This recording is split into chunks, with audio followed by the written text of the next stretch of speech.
je suis ravie de vous retrouver aujourd'hui pour une nouvelle vidéo. Petite vidéo routine, ça fait 1001 ans que j'en ai pas fait sur la chaîne. J'avais aujourd'hui envie de vous en proposer une. Vous allez voir, comme d'habitude c'est assez simple, mais comme ça vous imaginez un petit peu comment se passe la routine ici au pré, surtout en automne. Puis voilà, on est parti. Dès que j'arrive au pré, la première chose que je viens faire, c'est ouvrir le cadenas du grand portail qui est donc le sas du pré de Léa. Ensuite, je viens ouvrir notre petite sellerie, histoire d'aller commencer à récupérer mes affaires et installer également mes affaires avant d'aller chercher Pépère, puisque vous le savez, il n'est plus dans le même pré que Soleil et Sangoku et dans le pré de l'autre côté de la route. Donc je préfère d'abord préparer toutes les affaires qui vont m'être utiles, comme ça après j'ai juste à le ramener, c'est plus simple pour moi. Donc je prends ces petites guettes, son petit filet et ensuite évidemment le sac de pansage que je viens sortir. Je viens tout préparer et c'est beaucoup plus rapide et plus simple dans ma tête, comme ça c'est pas en bazar quand il arrive. Ensuite je vais aller donc prendre mon petit licol pour traverser la route comme je vous l'ai dit et voir monsieur, puisque je l'ai toujours pas vu depuis que je suis arrivée. La petite montée plus tard, je viens évidemment ouvrir les clôtures. Hop, et je prépare donc tout pour que ce soit le plus simple possible quand je le sors du pré, que j'en ai pas 36 000 à ouvrir. Ensuite je vais dire bonjour à mon monsieur. Souvent il vient, parfois il vient pas, ça dépend. Là on a fait mi-chemin chacun, donc je lui donne ses petites carottes comme d'habitude. C'est aussi pour moi le moment de commencer à prendre contact avec lui, à le retrouver, à voir que tout va bien, s'il est en forme, etc. Donc c'est toujours des petits moments assez simples mais précieux, mine de rien. Ensuite forcément je le sors du pré pour l'amener dans le pré de Léa, enfin dans le sas plutôt, où je vais le préparer. Donc voilà, notre petite route habituelle qui n'est pas très longue, doit y avoir peut-être 70 mètres, je ne sais pas.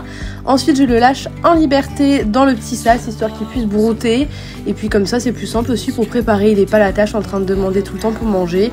Comme il faut également que l'herbe soit un petit peu tondue entre guillemets ici, c'est pas plus mal, ça débroussaille. Donc je le brosse d'abord avec un bouchon évidemment. La joie des chevaux au pré, ça y est, commence à être tout gadoueux. Ensuite je viens prendre une petite brosse douce, histoire d'enlever les dernières poussières et les poils morts qui sont sortis de mon premier bouchonnage, on va dire ça comme ça. C'est vraiment l'étape que je préfère, la brosse douce, c'est là où enfin il redevient luisant et beau, parce que bon, voilà, au pré c'est pas toujours ça. Ensuite je viens prendre forcément le cure-pied. Je prends très soin de ses pieds en ce moment puisqu'il m'a fait une petite boiterie à cause d'une douleur de pied il n'y a pas très longtemps, donc forcément j'y fais plus attention que d'habitude. Ensuite je prends mon démêlant et ma petite brosse à crins pour finir le pansage. Voilà, j'applique ça sur les crins, sur les crins là-haut et sur l'encolure et sur les crins de la queue évidemment, que je viens démêler d'abord en partant du bas pour pas abîmer les crins plus haut et pour pas en casser un maximum quoi. Je viens faire la même chose après sur sa crinière tout simplement. Et puis est venue l'heure de commencer à mettre les affaires, donc je lui mets des petites guettes parce que là on allait faire une petite séance de dressage, donc ça suffit largement. C'est des guettes qui sont hyper aérées et tout, hyper légères, donc c'est idéal juste pour éviter les petits frottements. Ensuite je viens lui mettre mon joli tapis Gem X Upper Sport, voilà, en forme dressage avec ma selle évidemment. Je viens sangler comme vous voyez toujours en liberté. Alors c'est pas toujours comme ça, parfois il avance un peu, j'espère qu'au fur et à mesure il va rester avec moi, mais en soi je trouve ça plutôt cool aussi. Donc ensuite évidemment je viens m'habiller moi, en commençant par mes petites bottes qui sont pour rappel des Tatini. Et d'ailleurs le sac de bottes que vous voyez là, je vous l'ai présenté il y a pas très longtemps dans une vidéo unboxing. C'est un petit sac de bottes QHP qui est très sympa et très pratique, avec une petite poche pour mettre les éperons. À l'intérieur il y a une belle séparation, enfin franchement il est plutôt pas mal, je suis assez contente. Et pour terminer je vais évidemment faire une queue de cheval basse pour pouvoir mettre ma bombe. Comme vous le voyez, j'étais chez le coiffeur récemment.